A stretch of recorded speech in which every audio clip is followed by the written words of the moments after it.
ہوں کہ 3 طرح کی مٹیاں بڑی عظیم ہیں، 3 طرح کی مٹیاں بڑی عظمت والی ہیں۔ پہلی مٹی وہ کہ جس کے بارے میں قرآن قسم کھاتا ہے، لا اقسم بہذا البلد وانت حل بہذا البلد، وہ مٹی جس مٹی پر اللہ کے نبی کے قدم پڑے تو وہ مٹی نبی کے قدم لگنے کی وجہ سے اس قدر عظیم ہو گئی ہے کہ قرآن اس کی قسم کھاتا ہے۔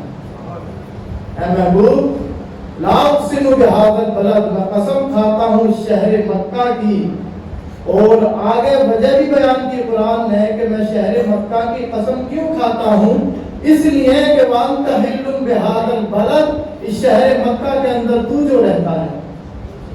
قرآن اس مٹی کی بھی قسم کھاتا ہے جس مٹی پر اللہ کے نبی کے قدم پڑے۔ کس قدر عظیم ہو گئی وہ مٹی جہاں اللہ کے نبی نے اپنا قدم رکھا۔ دوسری مٹی وہ، اور تمام مفسرین محدثین جس کو بھی اٹھا کر دیکھیں سب نے یہ بات لکھی ہے کہ حضور جہاں اس وقت گنبد خضرا کے اندر آرام فرما ہے، اور جس مٹی کے اوپر آپ لیٹے ہوئے ہیں اپنی قبر کے اندر، وہ مٹی جو ہے وہ جنت سے بھی افضل ہے۔ تو 8 جنتیں ہیں، ان 8 جنت سے بھی افضل ہے وہ مٹی جہاں اللہ کے نبی اس وقت آرام فرما ہے۔ اور بلکہ یہ بھی ہے کہ جنت تو جنت رب کے عرش سے بھی افضل و اعلیٰ ہے وہ مٹی جہاں پر اللہ کے نبی لیٹے ہوئے ہیں۔ اور جہاں اللہ کے نبی جس مٹی پر لیٹے ہوئے ہیں گنبد خضرا کے اندر، حضور کا جسم مبارک اس بظاہر اس مٹی سے نہیں ٹچ ہے، بلکہ کفن بھی ہے، اور کفن بیچ میں حائل ہے، تب کہیں اللہ کے نبی کا بدن کفن کے ذریعے اس مٹی سے جب مس ہو رہا ہے تو وہ قبر کی مٹی جو ہے وہ عرش سے بھی افضل والا ہوتی ہے۔ یہ بات سمجھ میں آ گئی۔ 2 طرح کی مٹی، ایک مٹی وہ جہاں اللہ کے نبی نے اپنا قدم رکھا، قرآن اس کی قسم کھاتا ہے۔ دوسری مٹی وہ ہے کہ جہاں اللہ کے نبی آرام فرما ہے، جہاں اللہ کے نبی کا جسد مبارک جس مٹی سے مس ہے، وہ مٹی جنت سے بھی افضل والا ہے، عرش سے بھی افضل والا ہے۔ اور ایک مٹی وہ ہے کہ عقل وہاں پر جواب دے جاتی ہے، اور اعلیٰ حضرت نے بھی کہا جب حضور کی عظمت کی بات آتی ہے تو گرفت سے کہہ دو کہ سر جھکا لے، یعنی عقل وہاں پر پھر کام نہیں کرتی ہے۔ تو ایک مٹی جو وہ ہے کہ جہاں پر عقل فیصلہ نہیں کرتی ہے کہ وہ مٹی کس قدر افضل والا ہے، کہ جہاں نبی کا قدم رکھے لگ جائے، اس مٹی کی قرآن قسم کھائے، جہاں جس مٹی سے اللہ کے نبی کا جسد مبارک مس ہو جائے، عرش کا اعلیٰ ہو جائے۔ تو تیسری مٹی وہ ہے کہ جس مٹی سے اللہ کے نبی کا خمیر بنایا گیا ہو، جس مٹی سے اللہ کے نبی کا پیکر بشریت بنایا گیا ہو، اس مٹی کا کیا مقام ہوگا، اور اس مٹی کی افضلیت کا عالم کیا ہوگا۔ جس مٹی سے اللہ کے نبی کا جسم بنایا گیا، تو اب جب یہ بات یہاں پر عقل کیا ہے جواب دے جاتی ہے کہ اس مٹی جس مٹی سے اللہ کے نبی کا جسم بنایا گیا، اس مٹی کی افضلیت کو طے نہیں کر سکتی ہے عقلیں انسانوں کی۔ تو اب اللہ کے نبی کا فرمان سنو، انا و ابو بکر و عمر خلقنا من تربۃ واحدہ، کہ میں ہوں اور میرا ابو بکر ہے، عمر ہے، ہم تینوں کے تینوں ایک ہی مٹی سے بنائے گئے ہیں۔ اندازہ تو لگائیں حضرت ابو بکر کی فضیلت کا۔ میرا ابو بکر و عمر خلقنا من تربۃ واحدہ، ہم تینوں کے تینوں ایک ہی مٹی سے بنائے گئے۔ اور اللہ کے کیا مطلب ہے اس کا کہ جس مٹی سے اللہ کے نبی کا جس میں اطہر بنایا گیا، تو جو مٹی بچ گئی اس سے ابو بکر عمر کا بچا ہے، ابو بکر عمر کو بنا دیا گیا۔ اندازہ تو لگائیں۔ اسی وجہ سے آپ کہتے ہیں نا جب قبر پر آپ جاتے ہیں کسی مردے کو اپنی میت کو دفن کرنے تو آپ پڑھتے ہیں منہا خلقناکم وفیہا نعیدکم، ہم کا رب فرماتا ہے ہم نے تمہیں اسی مٹی سے پیدا کیا، اسی مٹی میں ہم تمہیں دوبارہ لے جائیں گے، ومنہا نخرجکم تارۃ اخری، اسی مٹی سے ہم تم کو نکالیں گے حشر کے میدان کے لیے۔ تو جہاں کی مٹی ہوتی ہے وہیں انسان پہنچتا ہے۔ تو بات صاف ہو گئی کہ اللہ کے نبی کی جس میں اطہر میں جو مٹی لگی وہ گنبد ابو بکر عمر کے آج وہیں پر آرام فرما ہے. پتہ چلا کہ ابو بکر عمر کے جسم میں خمیر میں جس مٹی کا استعمال کیا گیا ہے وہ گنبد خضرا کی مٹی ہے. تینوں کے تینوں آج وہیں پر جلوہ فرما ہے, آرام فرما ہے. یہ ہے ساری صدیق کہ حضرت ابو بکر صدیق کا خمیر اسی مٹی سے رب نے بنایا ہے جس مٹی سے اللہ تبارک و تعالیٰ نے اپنے محبوب کا خمیر بنایا ہے. یہی وجہ ہے کہ اللہ کے نبی کی جو عادتیں تھیں, جو اخلاق تھے, وہ ساری کی ساری عادتیں اور اخلاق جو ہے حضرت ابو بکر صدیق کے اندر پائے جاتے تھے. آپ دیکھیں اگر صحابہ کا آپ اگر ماضی دیکھیں تو آپ کو کچھ صحابہ ایسے ملیں گے جنہوں نے زمانے جاہلیت میں, زمانے کفر میں شرابت پی اور بتوں کو پوجا, لیکن حضرت ابو بکر صدیق کی شان یہ ہے کہ آپ نے بچپن میں بھی بتوں کو نہیں پوجا ہے, زندگی میں کبھی بتوں کو نہیں پوجا, بتوں کے سامنے کبھی سجدہ نہیں کیا, اور اسی طرح حضرت ابو بکر صدیق نے کبھی زندگی میں شراب بھی نہیں پی ہے. اور سنیں قریب سے کون ہے حضرت صدیق اکبر. ہر انسان کی یہ فطرت ہوتی ہے. مولانا جو ہے مولانا صاحب مولانا سے دوستی کرتے ہیں, چور چور سے دوستی کرتا ہے, اور لٹیرا لٹیرے سے دوستی کرتا ہے, اور شرابی شرابی سے دوستی کرتا ہے, نشیڑی کے دوست نشیڑی ملیں گے. یہ فطرت ہے انسان کی کہ ہر انسان اپنی فطرت والے سے دوستی کرتا ہے, لیکن حضور جس سے دوستی کرتے ہیں وہ صدیق اکبر ہے. پتہ چلا کہ جو حضور کی فطرت ہے وہی صدیق اکبر کی فطرت ہے. اور سنیں قریب سے کہ اللہ تبارک و تعالیٰ نے سارے انبیاء میں سے جسے اپنا محبوب بنایا ہے وہ اللہ کے نبی کی ذات ہے. اللہ نے سارے انبیاء میں جسے اپنا محبوب بنایا وہ حضور کی ذات ہے, اور حضور نے جسے اپنا محبوب بنایا ہے وہ صدیق کی ذات ہے. اور ایک مرتبہ جبریل امین اللہ کے نبی صلی اللہ علیہ وسلم کی بارگاہ میں آئے, اور جبریل امین وہ فرشتے ہیں جو تمام فرشتوں کے سردار ہیں, سید الملائکہ آپ کو کہا جاتا ہے. تو آپ کا مقام بھی بہت افضل و اعلیٰ ہے کہ وہ سید الملائکہ ہیں.